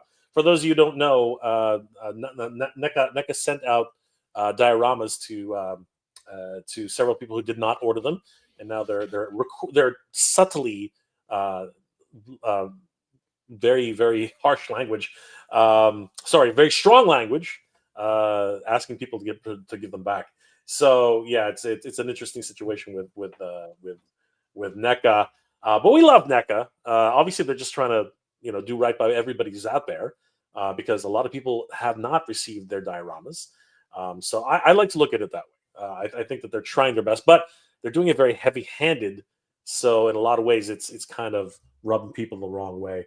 And of course, Slambuster Dan has not. He's one of those poor individuals who has not received his Donatello lab, and that's the real tragedy in all of this, guys. Like how long are the delays? I think it took forever to get them out, and now I think that it's been a month and a half, and still either have not received their. Some people like Slambuster Dan have not received their sets, and it's looking like NECA is reluctant to print out another set. I think that's really the biggest problem. I think it's going to cost a lot of money because from the inside looking out, it's going to cost a lot of money for them to spin up the press. The size of these dioramas are huge, so each one I think just barely covered the cost of making them. So I think that their margins are very, very thin on this one. So it's a very tough situation all around. But those people deserve their dioramas, and unfortunately, my anecdotal understanding of the law, if you receive something, it's technically yours. I mean, like that's my anecdotal understanding. Possession is 9/10 of the law, apparently. So, kind of hard to get it back, especially it is. You don't know who you sent it to. Yeah, well, no, they know exactly who they sent it to because they have the shipping manifest, right? And that's the problem. They're right now they're sending out emails to everybody in very, very strong language. Not suggesting, literally telling everybody you have to give it back, right? And the way they're going about it is rubbing everybody the wrong way. The fans are not happy. I don't think that the management is happy either. But at the end of the day, it's something that they have to fix. They have to figure out what they want to do, what they have to do, right? And it's a very, very the whole situation is just all bad, right? So they really have to figure it out. But guys, please check out Figure Me. We're working very hard on it. Would appreciate everybody if they took a look at the videos and give me your feedback. I would love to find out what you guys think about the new direction, the feedback, the videos themselves, and how we can improve. I'm always looking for suggestions on how we can improve the experience and some of the things. What are you guys looking for? What should we review next? That's actually a really big question I want to ask next as well. In a lot of ways. So, guys, I have a question. Sure. Where did you get those wonderful TTC dioramas? Because I saw one of those at an art exhibition on Rossville, not far from me, and they had, oh gosh, I think they had Castle Frank or one of the other stations. I personally would love a Finch because that was the subway station that I went to when I was a kid.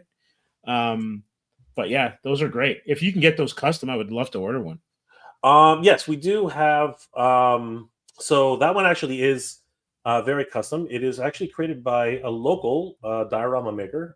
If that wasn't obvious, that was made by our good friend Noah of Mega City Minis. I'll just bring up his website right now. Well, not his website, sorry, his Instagram page. I wonder if that was the same artist. It might be. It might be the same artist. You never know. So here it is. There is the Jane subway station. I like how ratchet it looks.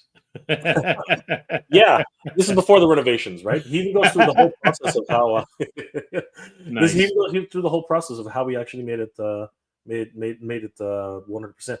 And don't get me wrong, it at one point it was kind of getting ratty. You know what I mean? And then they did the whole thing. He even put gravel down. Sweet. Yeah, it's an incredible diorama. Up close and personal. It's absolutely crazy. You can see all the trash on the ground. It's just absolutely stunning. And of course, if you guys want to see if you want to look at the actual video, we did a whole video on the diorama itself. I'll give you guys a quick preview about it, and you guys can take a quick look at this one. It looks like the Escape from New York version of Jane Station. Absolutely. So it might not run that smoothly here because we're running video on top of video, right? But yeah, you can take a look at the. I mean, it is a beautiful diorama, and I encourage you guys to take a look at the video. We even have some lighting tips on how you can make the dioramas really pop, because this diorama is definitely one of a kind. And bravo to Noah and over at Mega City Minis. He did a bang up job. Obviously, if you've been to Toronto and you've actually it's very, very accurate. Wow, the Toronto Star, the McDonald's, the medium fries or small fries holder. Yeah, that's great. Yeah, it's even got a pack of cigarettes from Marlboro. Yeah, you got some darts in a package there. That's not bad. Yeah. So yeah, absolutely. So yeah, guys, definitely check it out. Again, we have some lighting tips on giving some really deep atmosphere to your dioramas just by adding some different color lights. Right. And it's like you turn the lights out, you turn them back on with some really high intensity LED lights, and it just gives this whole new sense, new atmosphere to the set itself. And you can just add another light, give it some more atmosphere, and you're 100% telling a story. So yeah, guys, definitely check out Noah over at Mega City Minis. I mean, he's doing some amazing work right now. More like dioramas, some amazing stuff, and of course, like I said, he's working hard on a lot of the things that, and we want to highlight a lot of his work. You know what I mean? He's such a great artist, and that actually is the goal here, to actually highlight as many of the great artists that are out there who have not, they don't get enough love, man. They just don't get enough love, right? So definitely, guys, head over to Mega City Minis, give them a like and a follow. Tell them that Jay and Steve sent you, because really, a lot of these guys definitely need more accolades for sure. And then where did my screen go? Hold on, Mother Slug. I thought when Steve was streaming Wednesday nights that this channel was going to be more about comic book talk. Now it's leading more to figures and other things beside comics. It's going to go back and forth. It depends on the week.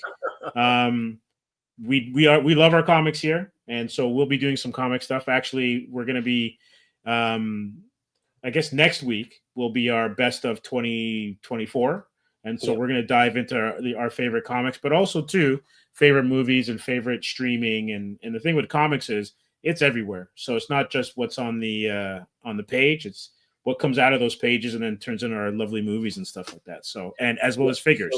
So Mother Slug, I don't know if you came in later, but the first half was all comic books. That's all we were talking about. Yeah, it was all Invincible. We were all talking about Invincible. We were talking about Battle Beast, right? The Battle Beasts, right? We're talking about that was, so go back and watch the first half of the episode, because I think that's probably what you were hoping for. And now we're just winding down and looking at some really cool dials that that I wanted to highlight, and just taking a little bit of a time. And of course, we're simul streaming actually. This I guess Jeff is showcasing this video on his channel. Which thank you guys for joining us. Yeah, absolutely. It's been an amazing ride. I also did want to do one more thing, if I may, Steve, just before we log off. For sure. We got a couple minutes left before we call it a night. Yeah. So if you want to just blank out the appreciate that. So the music videos were done by incredible. They were produced and put together by a good friend of the channel, Lead, and he gifted me this amazing Baguette Club hoodie, and that's cool. This is actually pretty neat. Now, it's my understanding that these are actually NFTs. I don't exactly know how that works, but you guys should definitely check these out. They're wonderful designer hoodies, and it's a blind bag. It's a blind bag hoodie, right? And it's an NFT. I thought an NFT was something virtual. Well, there's the key, and I need to learn more about how that works. But if you could full screen me, I'd like to show some of the available blind bag options, because you pick this up. I think there's an NFT attached to it, and then you also get to pull one of these unique hoodies. It could be any one of these. I don't know what's inside, but you could possibly pull, the black hoodie, which has Baguette Club and this wonderful mascot on the back there. You could pick up the orange one, which looks freaking dope. I think that thing looks amazing. You could also possibly open up the silver version, which looks sick. The cream version, which looks freaking amazing. Yeah, I like the cream one. Yeah, and you might also be able to pick up the yellow version. Is that kind of like a mustard kind of color? I think it's more of a very very nice mustard, very very similar to the Comics Asylum colors. I think. Ah, okay. The orangey yellow kind of. I think it's a bit of an orange. Yeah. I think it's more mustard than orange, but yes, I think you're right the first time. So as you can say, which one will you pull?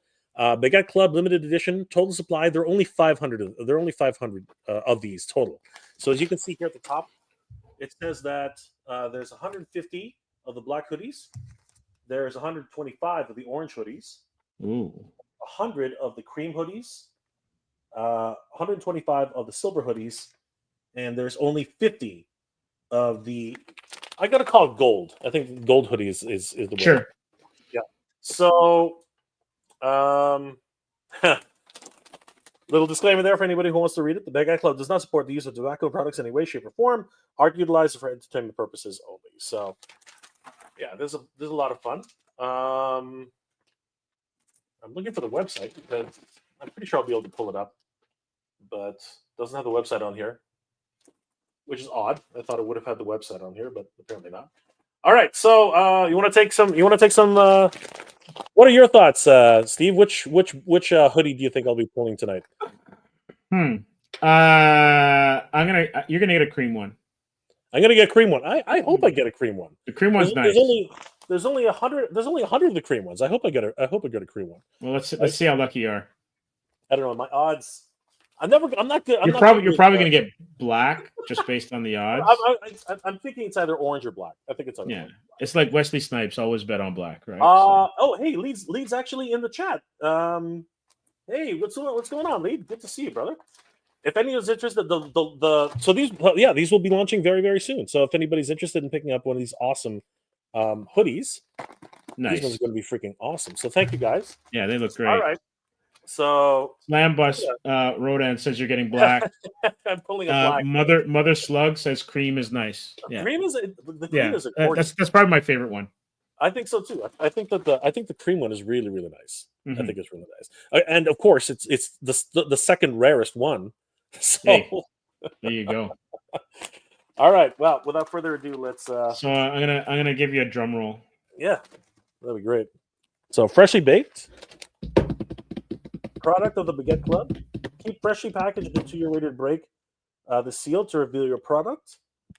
All rights reserved for the Baguette Club 2024. All right, so here we go. This is actually really nice packaging too, Steve. I think I'll keep this as well. right, Passenger 57. Absolutely, Slam Bus. Absolutely. Always bet on black. Always bet on black. Not going to get any argument for Steve on that one. Oh my God, that movie is a guilty pleasure, without a doubt. How do I need a pair of scissors? What am I doing here? Probably. Oh no! Although it looks like it's resealable. Maybe it is. Hold on. You got to be like Tobey Maguire when he's holding back the train. Just got to pull, man. Okay, I think I got it. All right, so here we go, guys. Want to full screen it again, Steve? We can show the full reveal. Let's get this. Not that I'm vain or anything. I'm totally vain. I want this. This is my moment. This is my moment. Okay, ready? All right. There we go. All right. I haven't looked inside. Let's see. Let's see what I got, everybody. Open it like a bag of chips. Okay. Hold on. All right. Ready? What the hell?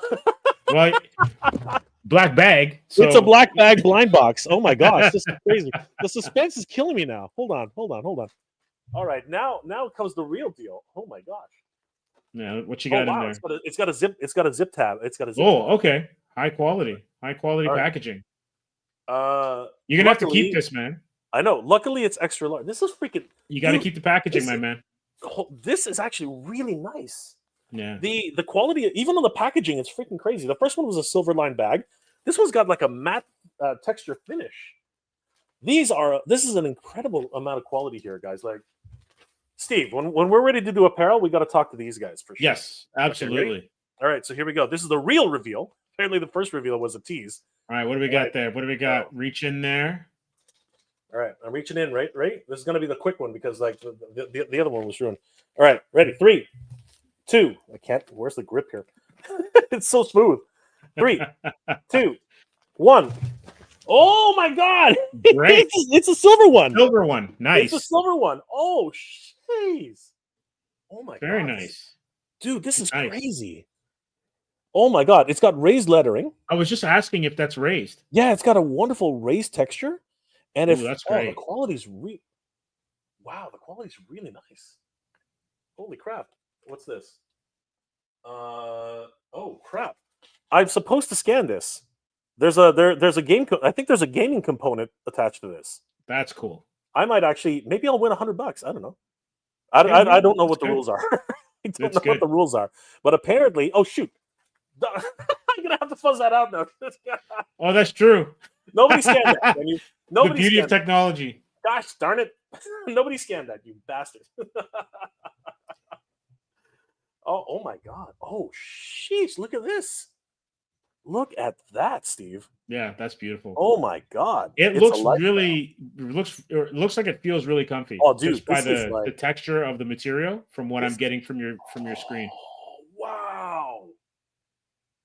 Wow! Look at this, Steve. This is a That's nice. That's not just a patch. No, that looks like it's felt or rubber or something. No, it's rubber. Nice. It's right. Oh wow! It smells like an action figure. Holy crap! But check this out. What? Yeah, that's at that. That's pretty sweet. Oh my God, that is sick. What does it say there, Steve? I can't read it. No regrets, or maybe it says regrets collect baguettes. Oh yeah, no regrets collect baguettes. A community of baguettes, cigars, blunts, joints, and baguettes. What? There we go. Oh my God, this is crazy. I can still read cursive, so I hope I got that right. This is nuts. This is nuts. All right, I'm gonna put this on, Steve, really quickly. Oh, wait a second. Lead designer says there's an NFC chip. No way. Inside the patch. No way. Yeah. That thing has technology in it. That's Are you serious? That's some James Bond. That's a James Bond hoodie right there, man. So does this give discounts or something on like if I go to conventions or something? That'll be sick. That'll be awesome. Slam Bus wants to see if there's joints in the bag, so you might want to check it. When you meet somebody, do you guys like put your arms together and you form Voltron? Like, is that what happens here? That'll be sick too. That's freaking awesome, man. That's awesome. So I'm pretty safe. Whoa! Check this. AR filters will be released to communicate with the hoodie graphics to bring them to life. Wow, that's like a Minority Report. That's a Minority Report kind of styles there. That is so cool. Holy crap. That's neat. That is freaking awesome. All right, I'm gonna. What did you begin to sign off there? Well, actually, I want to give a huge shout out to the Baguette Club for gifting me this. Can you pull up the Baguette Club on like, let's get their website because the website's not here. Yeah, hang on a second. Let me see if this is the website. Hold on. Maybe that's what we need to do. Maybe this is just the QR code for the website. Lee, is this the QR code for the website?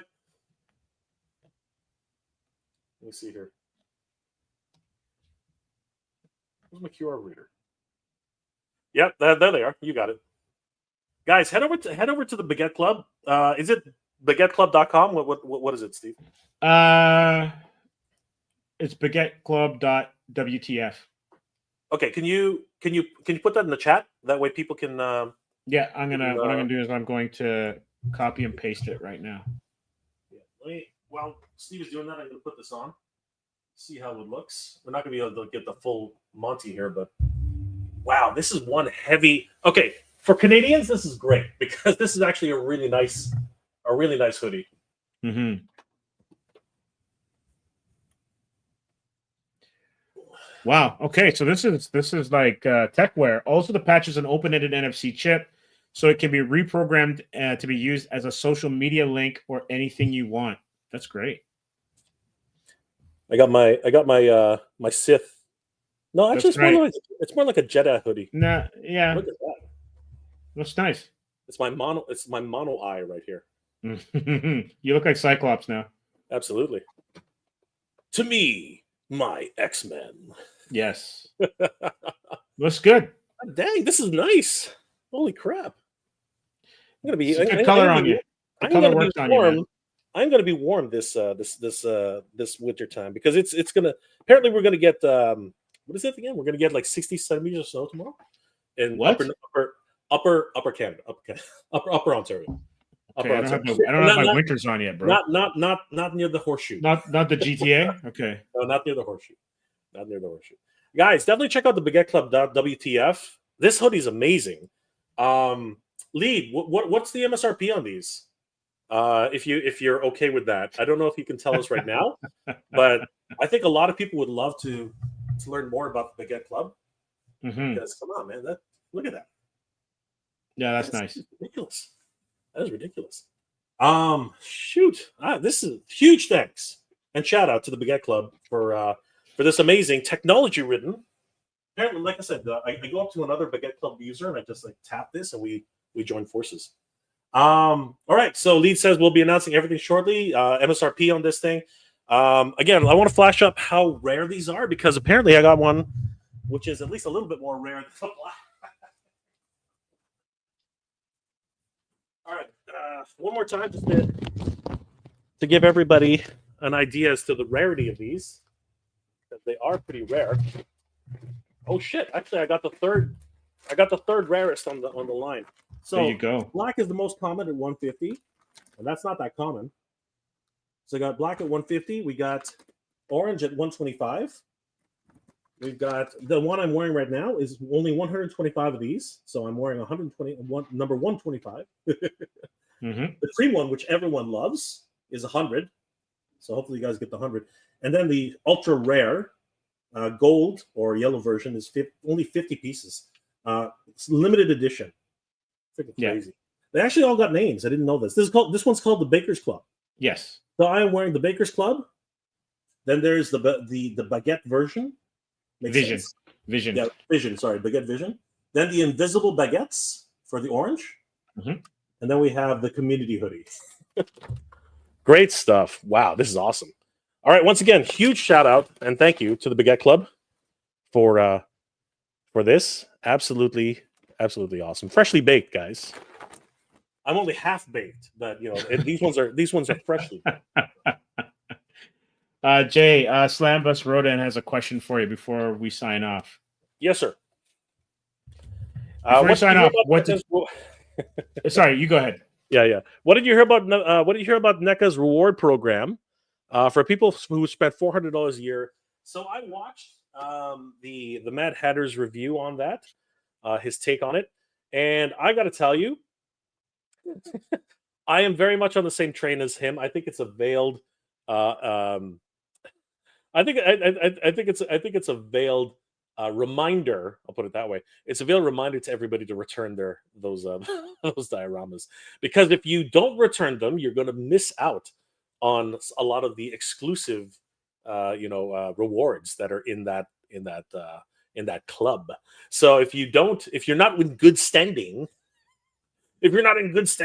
as far as NECA deems it, you will be missing out on all those first round buys, special limited edition figures, all this crazy stuff. And you know what? You have to be in good standing. So return those dioramas. So yeah. Oh, what Good a luck night on that. dude. Yeah, no, this was great. It was awesome having Jeffrey in and getting to chop it up about Invincible and Chris Evans, and then the Vampirella action figure is great. Yeah, it was a great show. Great show all over.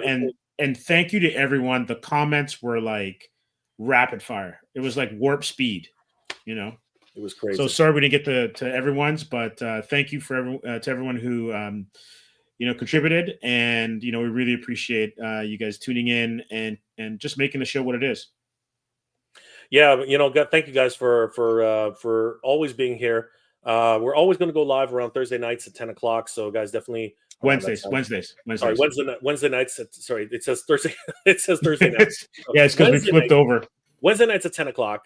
We had a great time tonight. Jeff was here, and we hope to have Jeff back. He's a wonderful contributor. He's got such a wonderful insight on the up and coming comics today. So it was really great to have him on the show, and it's such a great time. Always hanging out with you, Steve, and myself, and of course Jeff, and of course hanging out with you guys. Thank you guys for being here tonight, guys. Don't forget, please subscribe to Comics Asylum on YouTube, and of course Instagram, as well as check out Comics Asylum on their website.